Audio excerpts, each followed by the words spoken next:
আমাদের সাথে হঠাৎই এমন হবে কখনোই ভাবতে পারিনি। তো আসসালামু আলাইকুম, হ্যালো এভরিওয়ান। আমি মিষ্টি চলে আসলাম প্রতিদিনের মতো ডেইলি ব্লগ নিয়ে। আর আজকে কি হলো, আমাদের সাথে কি ঘটলো সেটাই তোমাদের সাথে শেয়ার করব। তো তার জন্য কিন্তু ভিডিওটা পুরোটা দেখবে। আর আজকে আমরা একসাথে 3টা জায়গায় গিয়েছিলাম, আর 3টা জায়গা থেকে আমি যে ক্লিপগুলো পেয়েছি সেই ক্লিপগুলো একসাথে করে আমি এই ব্লগটা মেক করেছি। আশা করি তোমাদের কাছে ভালো লাগবে এবং তোমরা পুরোটা ভিডিও দেখবে। আর দেখো আকাশের অবস্থাটা কেমন, একদম মেঘলা মেঘলা একটা আবহাওয়া। এরকম হলেও কিন্তু ভালো লাগে, মাঝে মাঝে এত পরিমাণ রোদ আসে যেটা একদমই ভালো লাগে না। আর কিছুদিন যাবত তো এত পরিমাণ গরম ছিল যে সহ্য করার বাইরে চলে গিয়েছিল। তো দেখো আমি এসেছিলাম এক্সাম দেওয়ার জন্য, যেহেতু আমার ইন কোর্স এক্সাম হচ্ছিল। তো দেখো আমাদের জায়গাটা থেকে, মানে আমরা যেখান থেকে রওনা দিয়েছিলাম তার কিছু রাস্তা যাওয়ার পরই কিন্তু আমরা আকাশটা মেঘলা দেখতে পাই। রাস্তাঘাটও একদম বৃষ্টিতে ভিজে গিয়েছিল।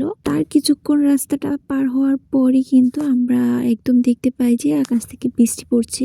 তো দেখো আল্লাহর কি কুদরত, তাই না? আমরা একটা পৃথিবীতেই থাকি, কিন্তু তার কিছু অংশ জুড়ে বৃষ্টি হচ্ছে, আবার কিছু অংশ জুড়ে বৃষ্টি হচ্ছে না। একদম রোদ দেখতে পাচ্ছ, এদিকে কিন্তু অনেক পরিমাণ রোদ, আবার তার বাকি অংশ কিন্তু আমরা দেখছিলাম প্রচুর পরিমাণে বৃষ্টি ছিল। তো তারপর আমি এক্সাম দিয়ে চলে আসি আমার ভাইয়ার সাথে। সেখান থেকে আসার পর আবার আমরা আরেকটা জায়গায় চলে গিয়েছিলাম, আমার ফুপুর বাড়িতে চলে গিয়েছিলাম। তো সেখানেও কিন্তু মেঘলা মেঘলা আবহাওয়া ছিল, সেই পরিবেশটা বেশ সুন্দর ছিল। তো আশেপাশের পরিবেশটাও কিন্তু দেখতে বেশ ভালো লাগে। আর আমার কাছে না এরকম সবুজ সমারোহের কোনো দৃশ্য দেখলে না সেটা আমার ক্যাপচার করতে ইচ্ছে করে, আর আমি ওইগুলো কি করি আমার ক্যামেরাতে বন্দি করে নিই। তো আর তোমাদের সাথে সেটা শেয়ার করার চেষ্টা করি, জানি না তোমাদের কাছে কেমন লাগবে। তো দেখো আমি আমার ফুপুর বাড়ির এদিকে চলে এসেছি, আর এদিকে কত সুন্দর জায়গা। দেখো ওইখান থেকে ওরা সবসময় মাছ ধরে, মানে এখানে অনেক জাল ছিল যেগুলো থেকে বোঝা যাচ্ছে যে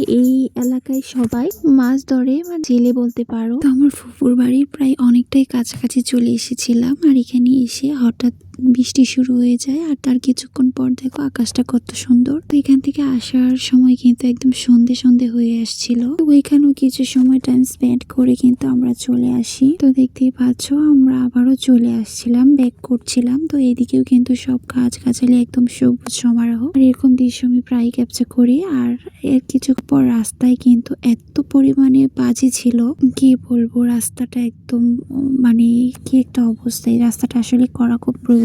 ওদের ওইখানের প্রশাসনরা কি করে জানি না, এভাবে রাস্তায় পানি জমে গেলে কিন্তু রাস্তাটার খুবই প্রবলেম, মানুষের চলাফেরার অনেক সমস্যা হয়। তো দেখো আমরা চলে এসেছি। তো এখানে দেখো আকাশে একদম মেঘলা মেঘলা হয়ে আসছে, রাতে অবশ্যই বৃষ্টি আসবে আবার। তো তোমরা যারা আমার ভিডিও বা ব্লগ দেখো তাদেরকে বলবো, যারা আমার ভিডিওতে কমেন্টস করবে অবশ্যই নাম উল্লেখ করে দিবে, আর কোন জায়গা থেকে কমেন্টস করছো সেটা উল্লেখ করবে। আর যদি তোমরা চাও তোমাদের নামটা আমি পরবর্তী ব্লগে বা ভিডিওতে শেয়ার করি, তাহলে অবশ্যই কমেন্টস করে তোমাদের নামটা জানিয়ে দিবে। আমি অবশ্যই তোমাদের নামটা আমি শেয়ার করব আমার পরবর্তী কোনো ভিডিওতে। তার জন্য কিন্তু অবশ্যই তোমাদের নাম বা তোমরা কোন জায়গাতে ভিডিওটা দেখছো সেটা কমেন্টস করতে হবে। তো দেখো এইদিকে কিন্তু আবার বৃষ্টি হয়েছিল, তো 2টা জায়গায়। আর এখানে একটা লোক বসে বড়শি দিয়ে মাছ ধরছিল। তো দেখো প্রায় চলে আসলাম। তো এখান থেকে কিছু রাস্তা যাওয়ার পর প্রায় কাছাকাছি একটা রাস্তায় গিয়ে কিন্তু আমাদের গাড়িটা নষ্ট হয়ে যায়, আমাদের হেঁটে হেঁটে প্রায়